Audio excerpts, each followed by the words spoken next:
All right, welcome everyone. We're Semblance of Sanity. I'm Caleb. I'm Jacob. And we're here for Kaguya-sama, Love is War, Season 3, Episode 2. Let's bust out the Geneva Conventions for this war that we're in because we're about to bust them all wide open. Yeah, I don't know who it is that has the RPG in that scenario, but, you know, I'm sure they are. Chica. Right, yeah. She shot down someone's aircraft that flew over someone's love. She doesn't know who, and she doesn't care. Her war zone. Right. Doesn't care who it is. She probably thought she was helping. Yeah. It was a hostile aircraft. Exactly. Exactly. I don't know whose colors those were. Right. Their fault for being there. Yeah. Oh, man. I did my duty, sir, for humanity. Yes. I can totally see Chica as being the overenthusiastic scout that somehow has survived all these years because, you know, the Titans just don't want to eat her, you know? Sure. They send her back, you know? Like, no. Now that I think about it, the more that I think about Chica and what she represents in the story, Ino Miko is kind of her nega, her mirror, right? Yeah. Like, well, that's why she would be in the garrison with the, you know, the chaos and order, you know. Right. She would be the one that's the project manager, making sure there's no corruption. Politician and rules, you know. Right. Exactly. But that inspiration, that raw energy here, can also excite the things going on in her airspace. Yes, indeed. Indeed. It's like a proper bard, you know, for the party. That's right. She's just passing D12s around to everybody else and being like, hey, now you get some inspiration. You get some inspiration. Will your roles necessarily be any good? I don't give a fuck. Who knows? But, you know. Chica playing hype. Hayasaka trying to just, you know, keep potentially relevant information out of Kaguya's, you know, mind so that way she potentially lets Shirogane know her true feelings. I mean, at this point, she made the text mess up there because she refused to ask questions about. It's true. Like she's the kind of person that doesn't read the instruction manual for things that everybody else seems to already kind of know about. Right. But when she could also ask them questions in the equivalent of kind of seeking out an instruction manual. But I mean, Kaguya not being a hopeless baka, that's never gonna happen, right? That's part of the defining characteristics of like half of this cast. So it's true. You know, so it is what it is. Yeah, y'all. Without further ado, let's get into this. All right, everyone. Now be sure to go check out the reaction portion of the video in the description below. Then come back here for the discussion.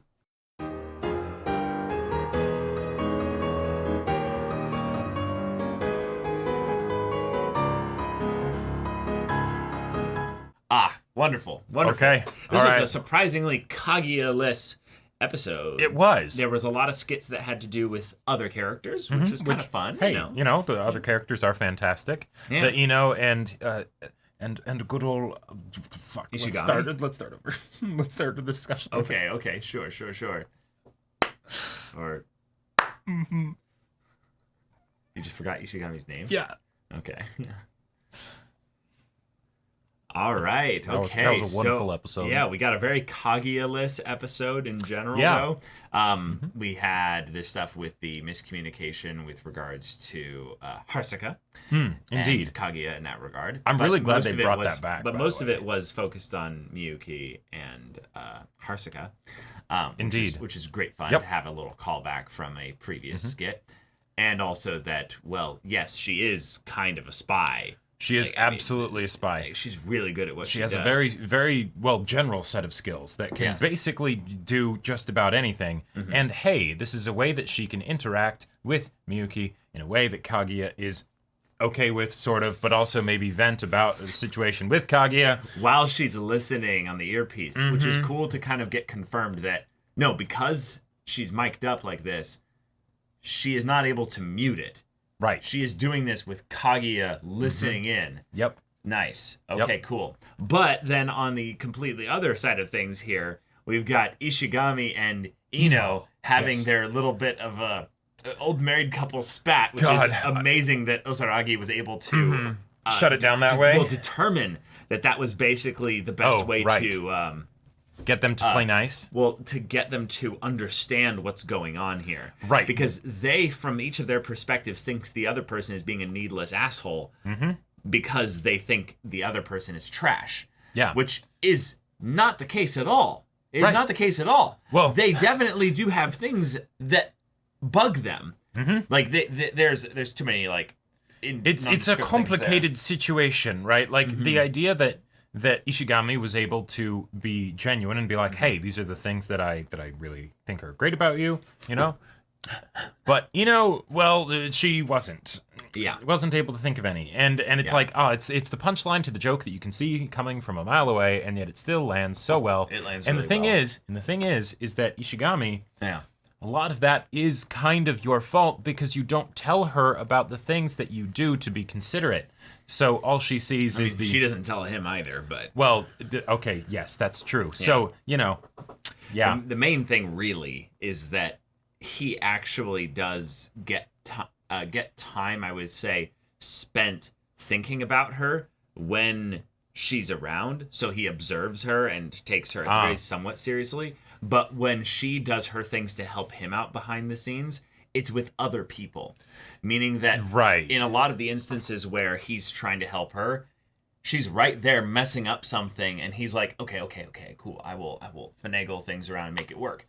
When he does it, it's on something with the order and systems and rules kind of area. So then she smooths it out with faculty within the structure of the school. And all that stuff is something that he literally cannot see. Yep. And also it doesn't require any kind of special observations on her part in order to make her perceptions of him improve. There's a decent possibility as well that she is not actually doing it for his benefit, but because of her own crazy stickler kind of rules situation where it's I can't, like, it's an OCD thing where she's like, I can't abide the fact that this person is not following the rules, so I'm going to try and make it so that the rules are as close to followed as possible. Sure. Doesn't have to be because she actually cares about him. But she does. But she does. I mean, we saw their whole stuff with her politician kind of angle there in season 2. Yep. And the ways in which they totally helped each other. Right. And that was really cool. That was wonderful. So we know that the Bakas definitely like each other. Right. It's not just the main two characters that are Bakas. Yeah, and we had them say it, although it was in a robot voice with, you know, them being kind of traumatized by these forced activities, which were hilarious, but also ones that they refused to do the actual method in which they were being requested. Right. I love that the cleaning ears one was one where they had to have like a stage light just to see underneath when he was like... As opposed to just like sitting still, the person next to you cleans your ears. But also it's the thing of like... well, then you have to hold her head or something, like cup her chin in his hands. Oh, maybe. I guess. That's the scary thing about cleaning ears is when you do it, you really can't have the other person move their head or do anything like this. Right. Like, because if you push too far in, you can really hurt them. Someone. So most of the things that they were doing, having them do, weren't actually things that would maybe make them closer as friends. Those are the kinds of things that you would expect to see in like a sappy rom-com or whatever, where it's like, oh, these people might like each other. Yeah. Well, That's why Miyuki made those. Right. But it's just one of those things of like, what are you actually after here? If you want them to confess their romantic feelings, okay, all right. No. See, again, they don't know that there's any romantic feelings. Right. Miyuki is just trying to make them actually, like, be okay with each other. Mm-hmm. Yeah. Yep. This is what he thinks would work.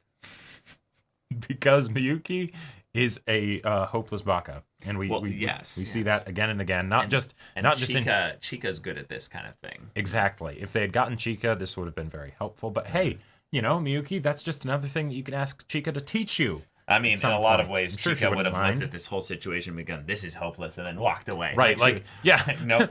I may be a gambling man, but I know there's some bets you don't take, you know? Like, she's just like, nope, I'm familiar enough with these kinds of situations that it's not a horse I'm going to bet on. Yeah, exactly. Nope. But, all right. But we also had a multi-part skit set up for a karaoke with friends that turns into a mixer that also turns into a Kaguya sends her best and brightest to go and stop. But then not only does Hayasaka get frustrated about the fact that Kaguya uses and abuses this workplace relationship for her own personal feelings, but also then doesn't take Hayasaka's feelings into account when doing this kind of shit. Oh yeah, and let's be real. Hayasaka was pulling weight in that whole bit. Like the stuff that she was saying to Miyuki, it's like that's good stuff. That was really good shit. That's fantastic, right? And the way she showcased the not just like, hey, it would be a good idea if you were vulnerable with people, you know.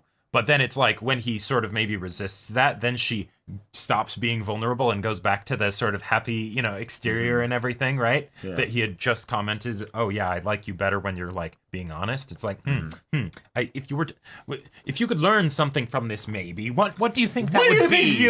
What do you think that would be? Yeah, but no, learning, because also when she took him into the back room and put the coat over. Right. They weren't doing anything lewd. Nope. No, she was just like, I'd like to spend time with you. Right. I think I actually saw a little bit of a spark there. What you did there was kind of cool. And I'm also a girl in high school, so... Right. Even though I trained at some black site or whatever, you know, to acquire all of these skills that I have. Right, you know? right. Yeah. For sure. No. She's like, well then, fine, Kaguya. Yep. Right. I'm going to bully you a little bit and say, like, yeah, you better get in here and stop whatever's going to happen because I'm okay with whatever happens. But then he opened his mouth and ruined it all anyway. Exactly. So. Yeah, so it's like, all right, wonderful. Which is funny because you know what might have happened? What? She might have set everything up and been dropping hints that she wanted to, like, make out with him or something like that, right? Sure. Because why did she end up lying on the side of the seats like that with her, like, with one of her knees? No, like, she was just so completely defeated by the sound of his voice she had to lie down, you know. But then if she was doing that, my thought initially would be that she would be sitting like this, not looking, have full, but because she was lying back like that, that's her vulnerable position of. Sure, that's a total possibility. And he just is such an idiot. He didn't even notice that she was into him. Yeah, that's before fair. He opened his mouth. You know, it's this whole thing where it's like, okay, Kaguya, there is a level. So in a hopeless situation like this, you can try and help things, but there's a point where it turns into enabling, right? And Hayasaka has been an enabler for a good long time. Now, I mean, she doesn't have a choice. She literally has in her job description, be an enabler. Like, yes. Like, no, exactly. Absolutely, she's 110%. made for it. Like, yes. But now in this situation, it's like, wait a minute. What if she decided to not do that, right? Yeah. Or what if Hayasaka was just literally any other girl, right? What would you do? What would you do? Right? Yeah. You know, the only reason that Kaguya didn't do something is because she was like, well, okay, it's Hayasaka, so she wouldn't really do anything. No, she was scared. She was too nervous to actually do it. Yeah. No, she's like, no, she is angry right now, so therefore she would do something, and she still didn't do anything. Even with the rapid response of Chika being like, wait, karaoke with Kaguya? Yes, I'm there. I'm getting there as fast as I can. Yeah. You know, what's that going to be? 10, 15 minutes, you know? Yeah, in this skit, everyone loses. Exactly. Even Chika lost. Yeah. She was threatened, basically, that if she stayed, she would have to hear Miyuki singing. Yep. Kaguya went through this whole stressful ordeal and maybe got a little bit closer to Hayasaka. Yeah, maybe. The whole thing. You know. Maybe. But no, she ultimately lost. Yep. Hayasaka and Hayasaka both lost in that they went through this whole ordeal, but they both each experienced Miyuki singing. Okay, that's fair. I was going to say, I feel like Hayasaka kind of won, but... I'd say Miyuki came the closest to winning because he learned some things from Hayasaka. That's true. But then at the very end, Hayasaka delivered the harsh, just don't ever rap in front of anyone ever. Well, you know... Okay, that's fair. And then ended up alone singing an I'm lonely, I'm so lonely, I'm nobody. Like, basically what he was singing at the end there. You know. I mean, he didn't pay for the room, though, so he got a free karaoke room for a little bit, which is nice. Exactly. Did you get the vibe? The vibe, specifically, that when she kind of had the, oh, he's cool and stuff there, that she might have also been like, I've always seen his good qualities. That's why I'm shipping these two, right? Sure. Kaguya has talks about him enough that it's made apparent to me. Right. So it wasn't a surprise that he's a cool guy. Sure. It was the fact that he did this for someone who's obviously lying to him. And had been kind of like making his time here miserable. Right. But not only that, in some ways, the thing that he said, I liked it when you were more honest, right? In the moment after that, he then kind of has by then doing this, that's the confirmation that he kind of told her, I like you. Because in that essence, he kind of had confessed. Okay, because he was basically like, by saying I liked it when you were more honest. He wasn't saying I like you in that way necessarily. Right, but then following up with it's talking about a part of the other person that the person likes, whether it's romantic or whatever, right? And that's something that hasn't even happened, I would say, with Kaguya because they need to sterilize things so much because they do actually really like each other. Right. Yeah. And that's kind of the that's why Chika is the perfect example of the hopelessness of the situation, because Kaguya can be all freaking out about stuff, right? True. And then Chika just comes in and does it because it's no big deal, right? It's they're their own worst enemy, and that's not exactly ever going to change. Okay. Yeah. Okay. But all right, there we go. We reset back to zero, kinda. Kaguya and Miyuki maybe both learned some things though. Maybe. So we will see. Yeah, but given that this show is willing to do continuity of the Hayasaka Harsaka variety, then I think they're willing to do character development within our main two characters for the purpose of advancing the romantic tensions. I think so, especially given the fact that even though nothing happened here, this was a level of stakes essentially that we haven't really seen in a while. We haven't seen in a while because the idea of basic jealousy or whatever, okay, cool. But when it comes to the idea of hey, what if they actually start hardcore making out, or even worse, do something truly naughty, with each other, right? Kaguya had to think about that in a very present, immediate kind of way of how would I feel about that, right? Because of the enabling, it still didn't end up making any concrete progress. But no. It happened, so that's something, right? Kinda. God, this show just goes so hard in the visuals and everything for all the randomest things. But it's just such a fun episode. Season 3 is just starting off so strong.